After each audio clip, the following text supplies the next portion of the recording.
Hello bachcho, let's see this question. Two boards of base A1 and A2 connected by a string are being pulled by an external force F naught. The velocity with the viscosity of the water is neta and the depth of the water body is h.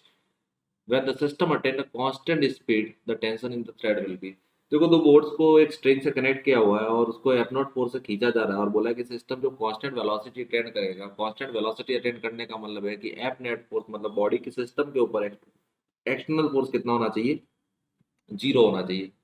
F external कितना होना चाहिए, zero. F external जब zero होगा तो acceleration zero होगा, acceleration zero होगा तो velocity उस टाइम पे क्या होगी, कांस्टेंट। तो उस टाइम पे उसने हमसे टेंशन पूछा है और उसने जो इसकी डेप्थ है वो एच के बराबर दे रखी है। अब यहाँ पे इस पूरे को यदि सिस्टम एज्यूम किया जाए तो सिस्टम में देखा जाए तो आगे की डायरेक्शन में एफ नॉट तो लग रहा है लेकिन पीछे की डायरेक्शन में अपोज करने वाला कोई फोर्स नहीं है। दिस मीन्स जो लिक्विड है वो बोर्ड्स के ऊपर क्या करेगा, कोई ना कोई विस्कस फोर्स लगाएगा जिसकी वजह से वो रुका रहेगा।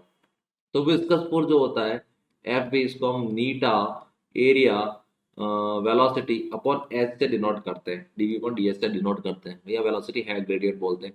यहाँ पे दोनों कांस्टेंट वेलोसिटी से मूव करने वाले हैं तो अपना जो ये दोनों का विस्कस फोर्स है, मतलब एक तरीके से अपन ऐसा लिख सकते हैं कि जो एफ नॉट है net external force that should be equal to F P one plus F P two के बराबर होना चाहिए। तो यहाँ से अपन ऐसा लिख सकते हैं कि एफ नॉट जो होगा वो होगा नीटा एरिया वन उसकी वेलोसिटी वी अपॉन एच, और दूसरे के लिए हो जाएगा eta area two velocity upon H. यहाँ से अपना ये आ जाएगा।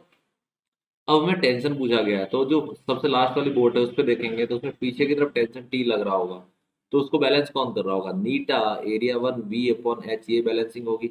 अब यहाँ पे टेंशन फाइंड करना है, नीटा पता है, एरिया पता है, एच पता है, वेलोसिटी नहीं पता है। तो जो हमने ये इक्वेशन नंबर वन निकाली है, इस इक्वेशन से हम क्या निकालेंगे, वेलोसिटी निकाल लेंगे। तो इसको ऐसा लिख सकते हैं कि F naught is equal to नीटा upon h multiply a1 plus a2 multiply v. So v is equal to f naught h upon neta a1 plus a2। Correct, ऐसा हम लिख सकते हैं।